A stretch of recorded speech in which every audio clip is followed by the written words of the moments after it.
What's the word, ladies and gentlemen? This is Andrew, and I've been thinking about doing this for a while. It's essentially like sort of a few videos on whether or not gear matters. And what I mean by gear is, you know, a nice screen or a nice keyboard or mouse pad. Does it actually matter when you're playing video games? So, for I guess this video, I want to backtrack back to maybe last year Christmas time. My girlfriend actually got me a bunch of computer components, and I put it all together, and I bought a couple of other components to put together this nice awesome computer. Right, I got the 970, I got my freaking i5 in there, and I'm ready to rock. And I went out and bought a monitor. It was like the cheapest one. I was like, fuck it, I'm just gonna buy the cheapest monitor. And it actually wasn't the worst monitor. I mean, it had great reviews on Amazon, over like 1,000 reviews. There were like 5 out of 5 stars. Ugh. But the problem with this monitor was that it was 60 hertz. So I guess for this video, we're gonna be talking about, does it actually make a difference between 60 hertz versus 120 versus 144?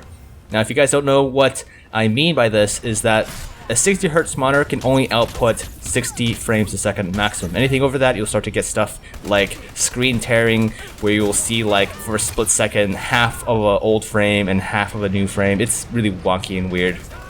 Totally doable to play on. It's not like unplayable to work with. Yeah, so you have that. You have the 60 hertz, and then you go up, you have 120, and then you have 144. Nowadays, you have something called G-Sync, where it will actually adapt the refresh rate to the actual FPS you get in game, but as I actually don't have one of those monitors, I won't be commenting on that in this video. So yeah, I had the 60 frames per second, or 60 hertz rather, monitor, and I didn't really notice much of a difference, but I figured, hey, you know, since I'm getting the 970, it's gonna push out games well over 60 frames per second. And I was thinking, well, can I overclock the monitor itself to like 75 frames and risk burning it out? I was like, nah, fuck it. I'm just gonna go out and do, just gonna research the cheapest 144 hertz monitor, and I'm gonna go with it. And you know, I researched, oh, you know, does it matter? Does it make a difference? Can people actually tell? And this video is all going to be about my personal experience. So I've been playing on the 144 hertz monitor for like a year now, and I can tell you that, you know, 80 or 90 frames on a 144 hertz monitor looks way better than a you know, 80 or 90 frames on a 60 hertz monitor. It's just, I mean, it may not seem like a huge difference to you guys, for those on a 60 hertz monitor, but it makes a huge difference, huge difference, especially in a game, a fast-paced game like Dirty Bomb. I want to say though, if you're playing MOBAs or slower-paced games, it may not make that much of a difference.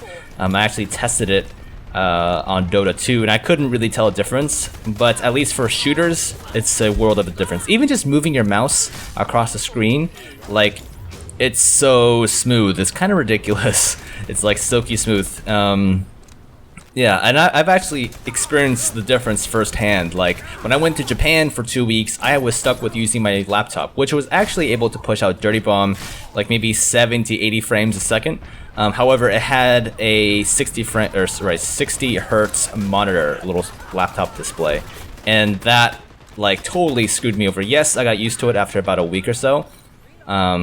But it was still a lot harder to play on than my 144 hertz. After getting onto my 144 hertz monitor, my KDR, my performance in game just skyrocketed. It was just like, oh my god, I don't know if you guys remember this, but in Dragon Ball Z, when Goku dies and he goes to Master Kai's island, or no, planet, it had like a gravitational pull 10 times harder than Earth's, and so Goku had to train on this stupid, ridiculous planet, and then once he got back to Earth, it was like super easy mode for him. That's exactly how I felt switching from 60 hertz on Dirty Bomb to 144 hertz.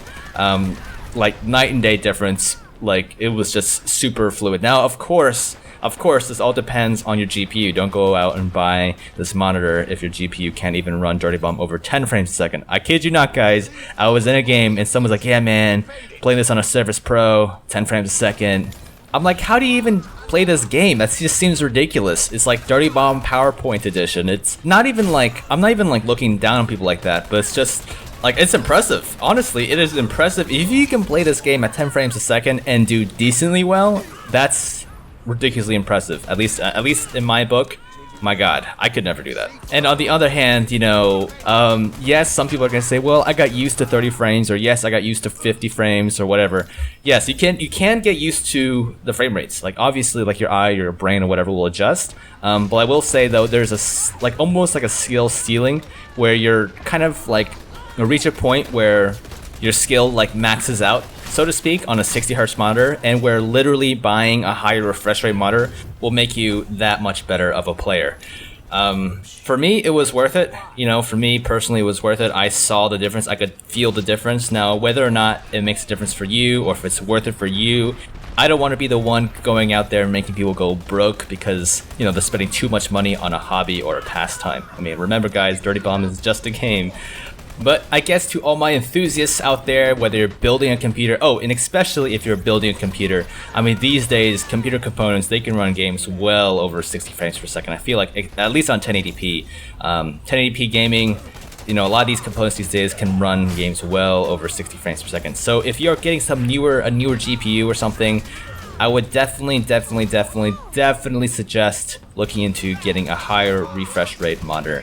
Oh, and before I forget, the 60 Hz monitors tend to be IPS panels, and they have really nice color reproduction. So if there's one thing that's good or awesome about those monitors, is that the color will look way better than what you would get on, say, a 144 Hz monitor, which is typically TN panels. So if you're into Photoshop or graphic design where color reproduction is really important, you may want to stick with a 60 Hz monitor. But if you're just into gaming and you don't mind slightly washed out colors, you know, the TN panel is the way to go. Anyways guys, I think that's just about it for this video. Let me know in the comments, you know, what kind of frames you are getting in Dirty Bomb.